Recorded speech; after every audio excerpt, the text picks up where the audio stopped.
What's going on, guys? Welcome back to the STR podcast, otherwise known as the Start to Rebuild podcast. I'm your host, Tim Fournier, alongside Ian Mills and our special guest, Scott Cottier, today.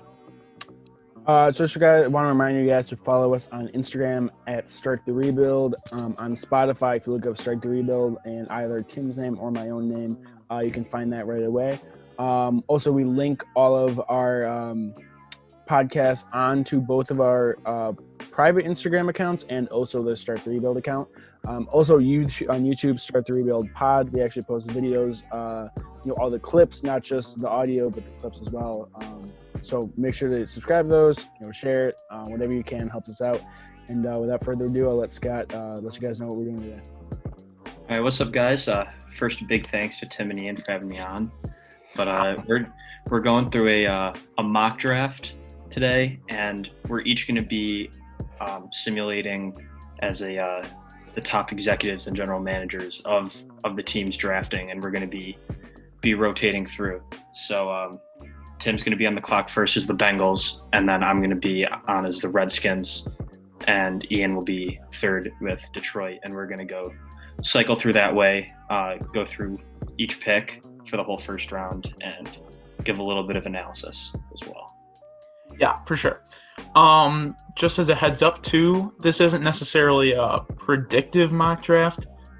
We talked about it, and we said about how it's almost impossible to actually predict these draft picks, as it can be so crazy on draft night, and some of the best analysts barely get any predictions correct.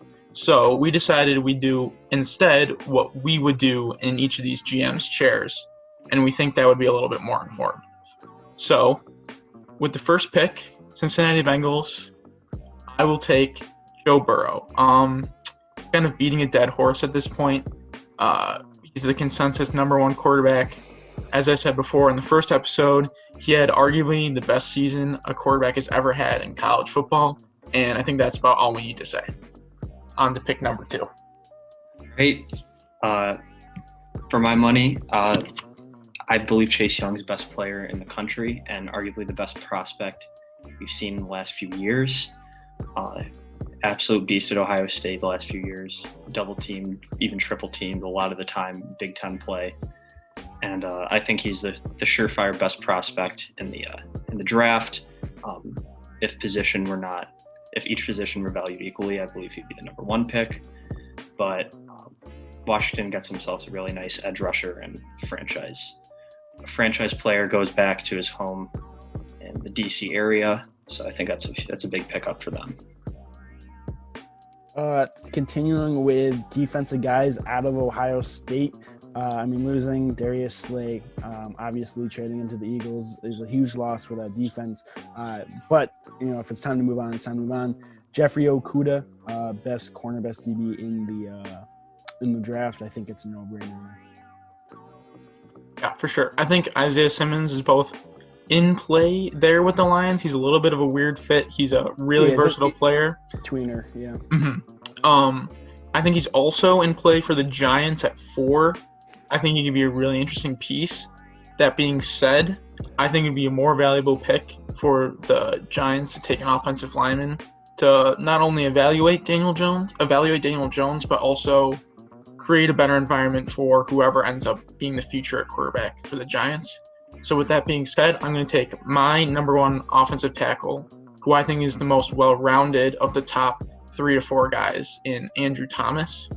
I think he can maybe step in and play right tackle immediately, but then take over for Nate Solder in the future once his contract is eventually up. On to the Dolphins. Miami Dolphins have the most draft capital this year by a long shot. 3 first-rounders, and I look for them to get their guy in their first pick at 5. I think they have a franchise quarterback available.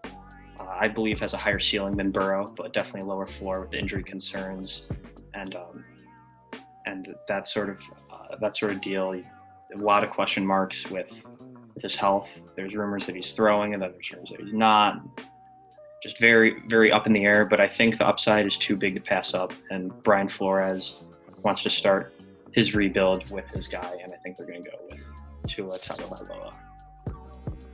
Yeah, as you guys know, I am not in love with Justin Herbert, and I think there are quarterbacks later in the draft that are better than him, or at least have better upside and are better prospects. So if Isaiah Simmons drops to sixth, I would imagine the Chargers, definitely take him here. I would take him if I was a GM. I would rather have him on my team than Justin Herbert, where I think there's some question marks with Herbert, at least, especially with Isaiah Simmons. As we all know, I mean, he's talked about probably the second or third or fourth most talked about prospect behind Burrow, Tua, and Chase Young. I mean, just a freak guy who can play what seems like any position. At least he did at Clemson. So yeah, I think no brainer for Isaiah Simmons there. Yeah, that pick's kind of interesting to me. I think from just a needs standpoint, they might be looking more towards offensive line. But Isaiah Simmons, in my eyes too, is the clear best player left at that pick. And I think they could do a lot of interesting things with him and Derwin James, which is maybe something we've never seen before with two versatile safety / linebacker type players like that. And the Chargers really like to use a lot of DBs with their different dime packages and whatnot. So I think that'd be a really interesting pick for them. So that means I'm up next with the Panthers. And I think it'd be interesting.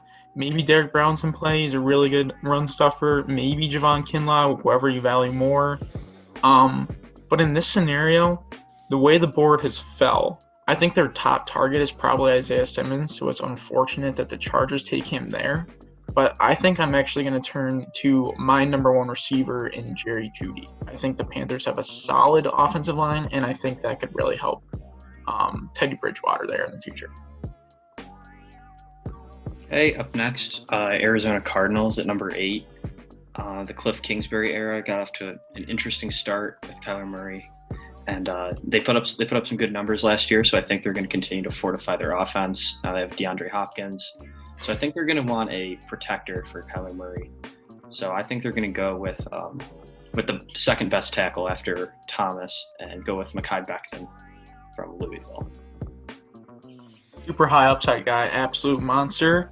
I think from a pure refinement standpoint, Wills and maybe Wirfs might be a little higher, but I think he might have the biggest upside with his just absolute beast of a frame.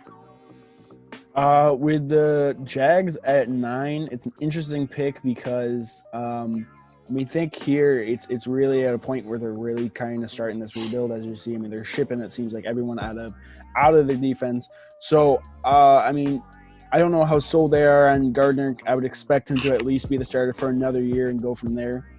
So if I'm them, I'm considering probably Brown or Kinlaw.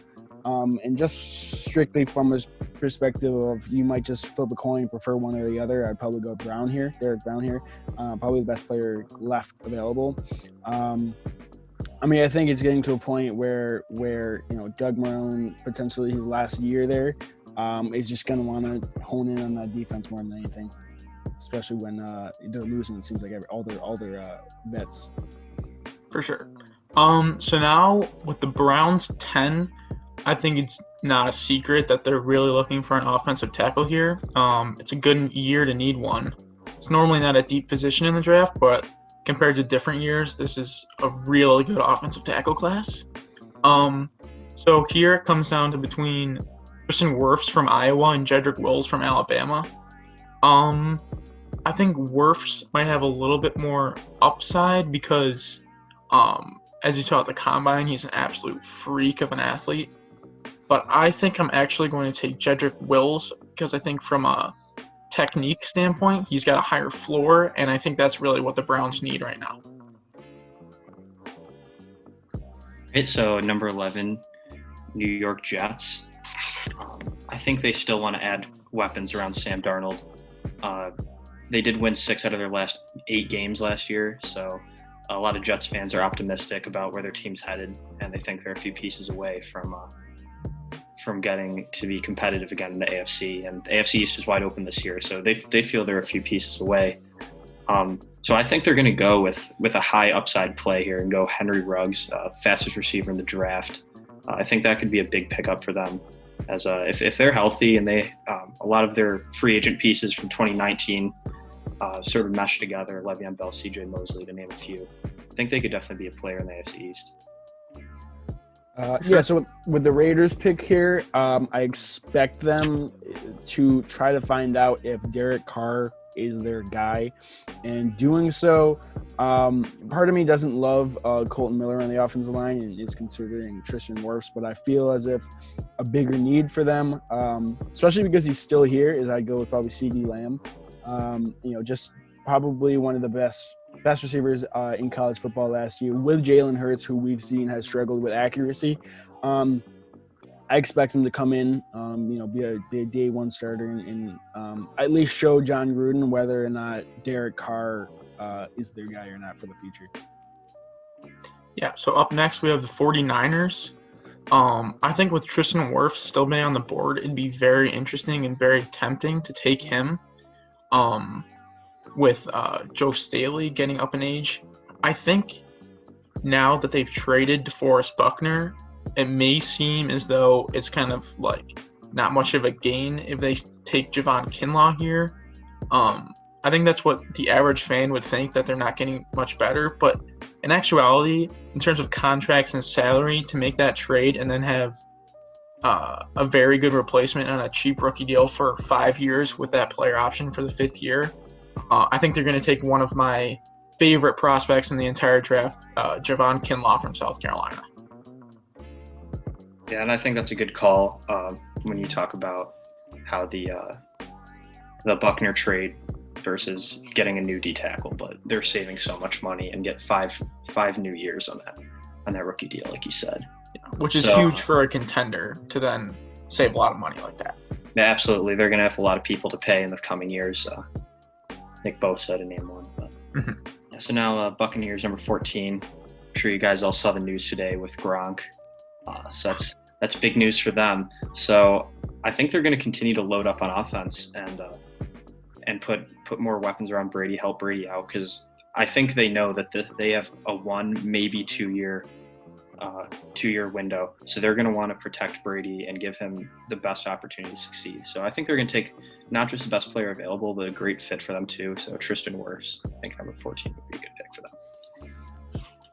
Yeah, with the Bucks, or not Bucks, the Broncos pick, it's a little interesting here because I think they know Drew Lock is at least a good enough guy to start. I mean, last year he was pretty incredible the last couple of games. I'm a big fan of Drew Lock. Yeah, I am too. I think they know he's the guy, and right here, I think the defense is what seems to be formidable. Not obviously that Super Bowl defense. It's been a couple of years, but I would probably hear. Just to give him some weapons is Justin Jefferson. I mean, last year you saw without Emmanuel Sanders, I mean, that offense struggled. I mean, they relied heavily on Phillip Lindsay, and there were times where it just didn't work out because you're running the ball that many times a game, just without being able to throw the ball. So I definitely go with Jefferson here, probably the best receiver left. Yeah, I think so too. The Broncos, we're not doing any trades in this mock draft just for simplicity, but we're hearing a lot of rumors about them trying to move up for one of the top receivers. I think they might maybe be hoping for someone better to fall to them than Justin Jefferson at 15, but he's still a really good player, and I think in the draft they could really try and move up for either CeeDee Lamb, Jerry Jeudy, or Henry Ruggs, who they're really rumored to like. So with the Falcons at 16, I think best fit for them here is to go secondary with a really good fit in C.J. Henderson, cornerback out of Florida. I think he'd do really well in that defense. All right, so up next, number 17, the Dallas Cowboys. They have a lot of superstar players over their roster, and you see a lot of defensive linemen left on the board here. But they have DeMarcus Lawrence. They have plenty of great defensive linemen. So I feel like Jerry Jones and his group are going to be looking more at best player available here. And I really like Kenneth Murray, tackling machine, good character guy. I think he could do a lot of big things. And the three-headed monster there of Van Der Esch and Jalen Smith and Murray would probably, if Murray pans out, would be one of the best linebacking cores in the league. As Sean Lee, so injury prone, getting up there in age, I think he would be a great replacement. I think he's the best player available too. Okay, so for the Dolphins here, obviously within the past couple of months, they've lost both Minka Fitzpatrick and Rashad Jones, which at one point was considered a pretty formidable defensive backfield. And I think they do reach a little bit here and go with Xavier McKinney. I mean, just from a position need, and I hate to say, drafting for a position because I always prefer, best available unless it really doesn't fit who you're going for. But I think here it fits, with that defense, really with no kind of center fielder out there to basketball on like Minka has done for the Steelers since being traded. All right, next we got the Raiders with their first pick. They took CeeDee Lamb. So now up next, I think there's a lot of interesting players left on the board.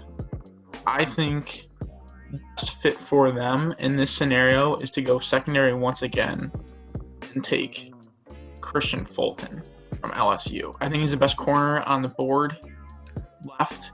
It's a very valuable position in today's age, and I think they really need help at that position. So I think he's a great fit. Good all-around corner. He's balanced. Onto the Jaguars at 20. Right. So Jacksonville, this is their second first-round pick, correct? And yes. And they took Derek Brown with the first pick, helped to bolster their D-line. So you wouldn't think they'd be going D-line again. So I think you could take Austin Jackson here, offensive tackle. I do think there's a gap between the elite tackles that are going to the top 10 to 15, Jackson. But Jackson's still a good player, fills a need for Jacksonville, and I think that's their pick with their second first rounder. Yeah, definitely a gap drop off from those top 4 guys. He's a little bit more of a project, but could definitely pan out to be a good player. Definitely. And you look at past years, the sort of tackles that have been taken, like the early 20s, late teens range, like he sort of fits the mold. Like you think about an Andre Dillard, like project, can come in, doesn't have to play right away, but could definitely help out in a struggling offense like Jacksonville. I think with the Eagles, I think it's expected that they take a receiver here. And looking a little bit, Denzel Mims has been talking to the Eagles a lot, and he said publicly that he would love to go to the Eagles, and that he's like his number one destination, which is not something you see from a guy who's not projected in like the top 5. But with that pick, I'm sure they'd want probably a higher receiver, kind of similar to the Broncos, where they might want to trade up. But if that doesn't come through, I would expect them to go with Denzel Mims that 20. Or at least if I were them, I would go with Denzel Mims. That's right. All right, with the Vikings at 22, the first of their 2 first-round picks. I think for them, they've had a lot of success in the past with really athletic edge rushers, with an example being Danielle Hunter. And so with that, I think they're going to take probably the best player left on the board, and K'Lavon Chaisson from LSU. He's a really good pass rusher, and I think they could do a really good job in molding him to be a really good player in Mike Zimmer's defense. Yeah, I really like that pick a lot. Really fast, really tough edge rusher. So number 23, New England Patriots. No one on this podcast is really a Patriot lover, to say the least. Yes. I go to school in Boston, so it's tough being in Pat's country. So I think they're going to reload. It'll be better next year. Next year will be fine. Yeah, I mean, let's hope so. But I think that they're going to want to reload and find their next franchise guy. And we all really think highly of Jordan Love. And falling here to 23 may not be super realistic in the real draft on Thursday. But in a draft with no trades, I think it's quite plausible that Love will be there, and Patriots will have their pick between Herbert and Love. And we agree that Love, has much higher upside, and I think he's going to be the pick here for the Pats. That one hurts. Yeah, as you guys know, as I was saying earlier, I love Jordan Love. And I was saying earlier, even on this podcast, I wasn't trashing Justin Herbert per se, but I wasn't giving him probably the respect due. But that being said, look, if Justin Herbert falls to 24, which again, these are players that we should think that they should pick. And if Herbert drops to 24, I think it's a no-brainer for the Saints, simply because their roster is like pretty good right now, right? So I mean, and we talked about this in an earlier podcast where we feel like with Herbert, in a good situation such as the Saints with Michael Thomas, if Alvin Kamara is there for longer than a year, which I don't necessarily expect him to be, but if he is, that's an added effect. And then Sean Payton, who is obviously been seen as a great head coach with Drew Brees. I expect him to take a quarterback here, and if Jordan Love goes ahead, then I expect they pull the trigger on Herbert if he still is there. Which, with that, again, I think if he sits a year or two, however long Drew Brees will sit or will play until he goes to NBC and replaces Collinsworth. So yeah, there I expect Herbert. Yeah, awesome O-line for the Saints too.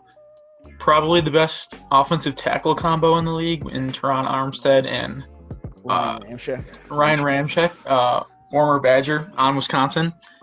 So I think that could be a really great fit for Justin Herbert.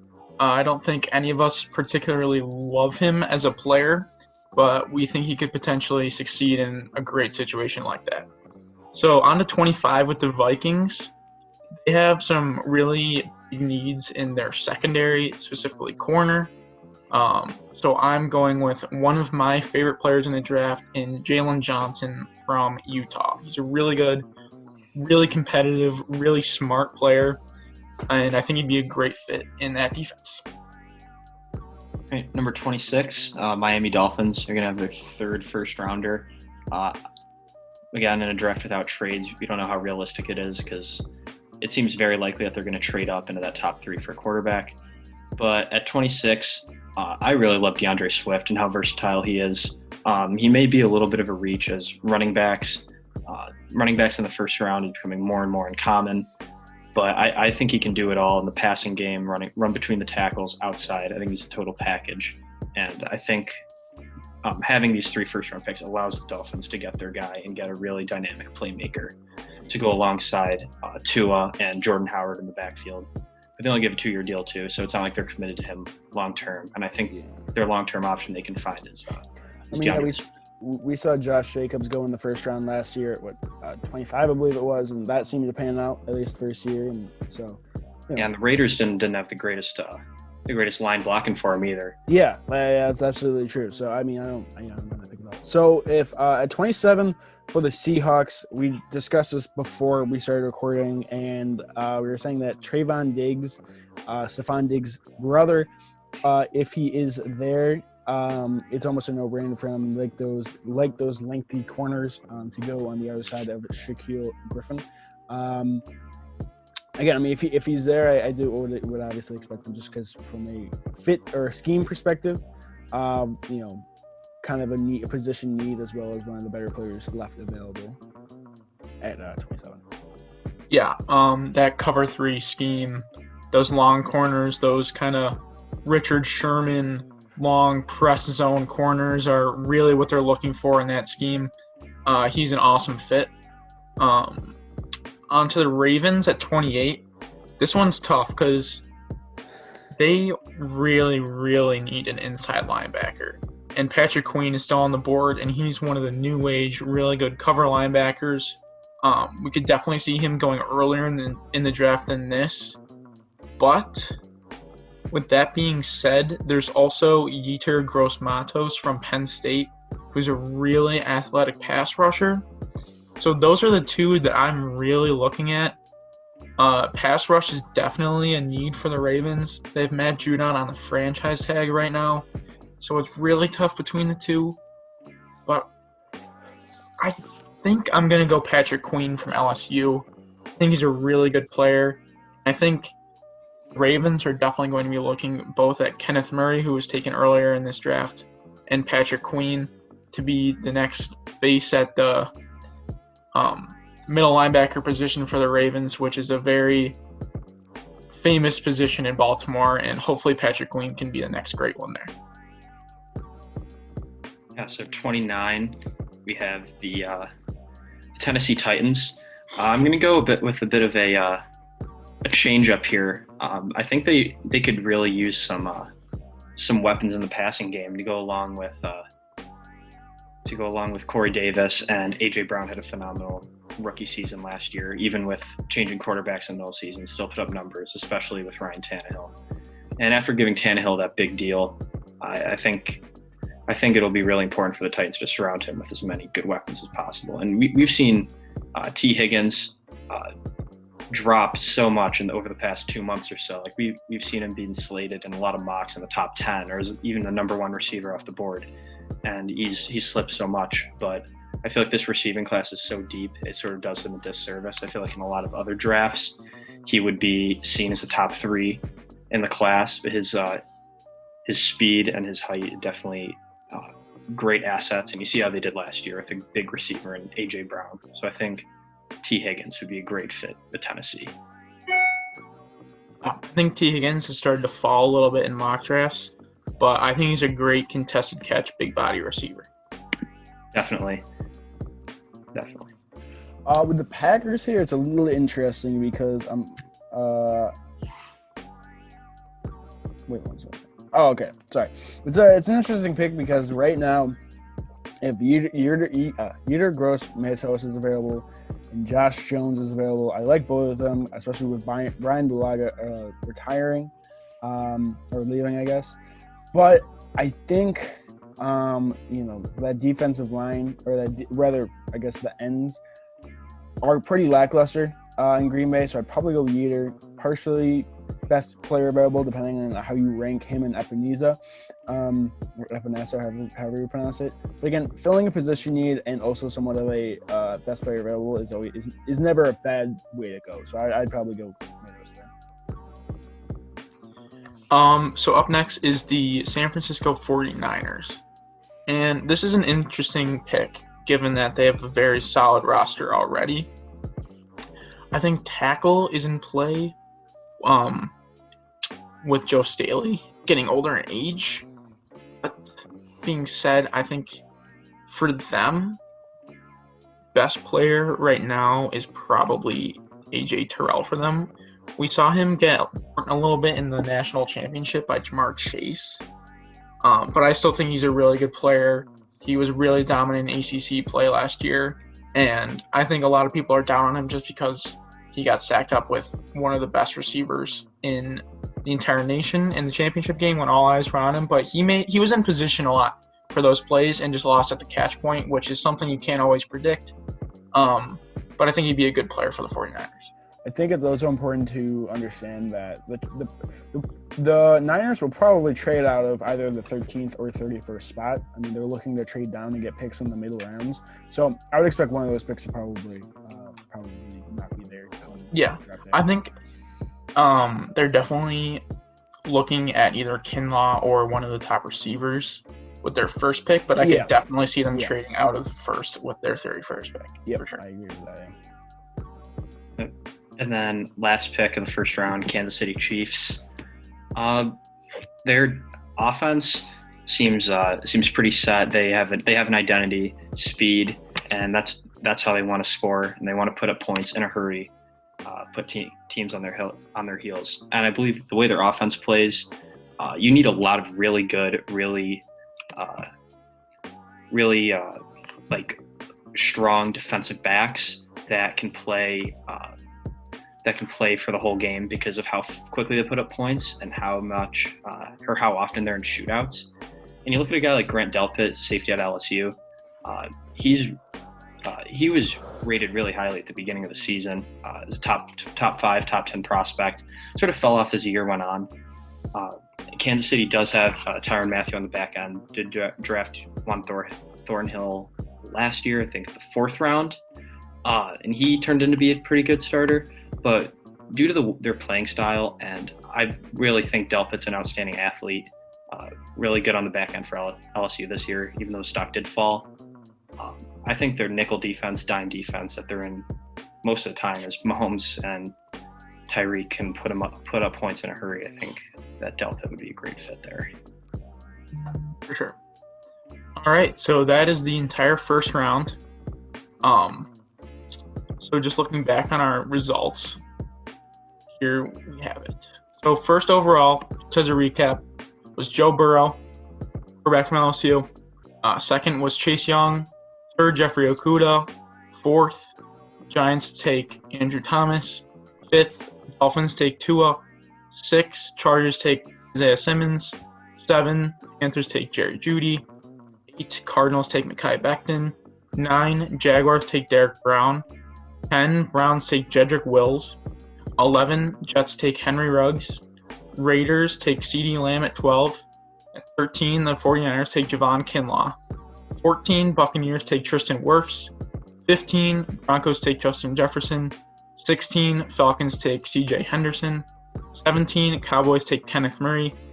18, Dolphins take Xavier McKinney. 19, Raiders take Christian Fulton. 20, Jaguars take Austin Jackson. 21, Eagles take Denzel Mims. 22, Vikings take K'Lavon Chaisson. 23, Patriots take Jordan Love. 24, Saints take Justin Herbert. 25, Vikings take Jalen Johnson. 26, Dolphins take DeAndre Swift. 27, Seahawks take Trayvon Diggs. 28, Ravens take Patrick Queen. 29, Titans take T. Higgins. 30, Packers take Yetur Gross-Matos. 31, 49ers take AJ Terrell. And 32, Chiefs take Grant Delpit. How many receivers do you think come off in the first round come Thursday? I think for sure first rounders are Jeudy, Lamb, and Ruggs. And I think for sure, I think Justin Jefferson will also go in the first round. He's not as much of a lock. I think it's a really deep and really good receiver class. So I don't know if that means they're going to fall because a lot of teams think that they can get similar value later on. That's what I'm concerned about too. That's a very interesting question. And then receivers, we expect probably 4. At least. At least 4. Yeah, the more I think about it, the more I think Love is going in the first round. It would be interesting. It would be very interesting to see Love go ahead of Herbert, though. Yeah, I mean, I think that is what's going to happen. I just don't think that's what any of us would do. Yeah. No, I meant it'd be interesting if so. I'm saying is it'd be interesting to see if Love actually does go above Herbert, which obviously we don't predict, but we think should happen. Yes, we think Love should go ahead of Herbert, but we don't expect it. Yeah, we don't expect it. Okay, all right. I just wanted to clarify that. And we even saw something similar last year, where it seemed like Dwayne Haskins was the consensus pick over Daniel Jones, and the Giants just loved Jones as a prospect and made their pick, even though it was a reach. They picked their guy, so it'll be interesting this year to see if a team like Miami or the Chargers just says Love is my guy, and we don't care if it's a reach at 5 or 6. We want to. Yeah, Tim and I talked about this on one of our earlier podcasts, where if you have a guy if you have a quarterback that you're like, this is my guy, you're not going to trade down for it likely. It's going to be hard to find partners, but also if you think he's the franchise guy, you're not going to risk not taking him. Whether it's, if a team like the Jags at, what do they have? 9 and 19 or 9 and 20 rather? Yes. If they think, Jordan Love is that guy for us, again, 9 might be, obviously it's a reach at 9, I would assume. Well, unless if Herbert and Tua are off the board at 5 and 6, then I wouldn't say that Love. It's unlikely for Love to go in the top half of the first round. Although, I don't think so either. Yeah, because as soon as that third quarterback goes off the board, you only expect one more to come off, and the Packers, Patriots, Saints. Jags.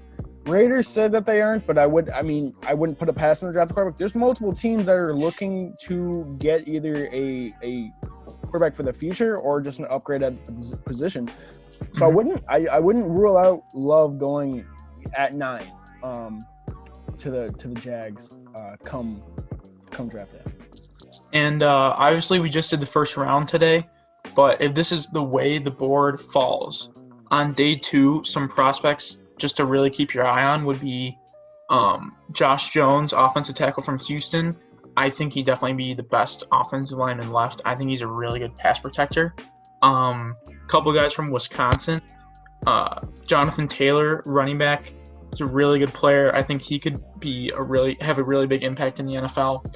Zach Bond, also from Wisconsin, off-ball linebacker, edge rusher, hybrid, going to a scheme like the Dolphins, Lions, and Patriots have, where they really have set players play that position both as off-ball linebackers and edge rushers. I think he could be really good in that scenario. I think Jalen Reagor is a really good receiver from TCU that's still on the board, along with KJ Hamler, both really good deep threats. And this draft is really deep. That's just to name a few that came to off the top of my head. Really excited to see how this plays out. Yeah, it's gonna be interesting to see where AJ Epineza ends up falling. Yeah, because I mean, obviously he was the draft we were doing is I think 18th total talent, and obviously bad combine and all that. But I think it is gonna be interesting to see how far he actually falls. I mean, a couple years ago we saw a guy like Miles Jack who fell out of the first round. Again, that was more injury concerns, but it's still he's a really technically sound player. He's just missing some of the athleticism, which kind of made him fall a little. What made him fall a lot? Because we'll see how it comes. Yeah, he was projected to go much higher, but I still really like him as a player, and it's not necessarily a huge fault on him that he didn't go in the first in this draft, because I think someone's getting a really good player in him. Yeah, I think last year Cleveland Farrell, no one expected him to go. Was it 4th overall? Yeah. And I mean, I'm not saying that's going to happen with Epineza. I'm just saying it's a chance of him getting somewhere in the first round. I still think that's a possibility for him, but we'll see. Yeah. I'm interested to see what you guys think about this year's running back class. I know I was the only person that thought DeAndre Swift was a first round pick, but past Swift, you guys got really good running backs this year. I love Jonathan Taylor. J.K. Dobbins is an absolute beast. Yeah. Clyde Edwards-Helaire from LSU, Zach Moss, Utah. I really like this running back class. Yeah. You can get some really good. I like Cam Akers a lot. Is a guy no one is really talking about that much because Florida State's been down the last few years, but he's amazing too. Really highly recruited out of high school. Mm-hmm. I think it's in. Yeah. Oh, sorry. Go ahead. So, what do you got? How many running backs? If I were to set the over/under at 1 for first-round running backs on Thursday, what do you guys think? I think it'd probably be. I think it honestly might be 1. I think Swift might be that guy. The one concern I have with running backs, I mean, look, Christian McCaffrey getting paid. A lot of people because he's going to be on the contract. Was it for 6 more years? So the 2 he's still on, and then 4 years after that. That. I think it depends on. Yeah, it's scary, but it depends how the league's going to react to that. If teams are like, obviously the running position is at an all-time low for value, so teams might just be too scared to take a running back in the first round. But if they have 3 firsts, I can see a team like the Dolphins taking him. Exactly. Or taking DeAndre Swift. So it's I don't know. I think over under at 1 probably it will be 1. I would guess if it's 1.5, I'll take the under. If I'm drafting for all 32 teams, I would say under. Just because I think the position relies on a lot of other factors, including offensive scheme, O-line, how good your passing game is.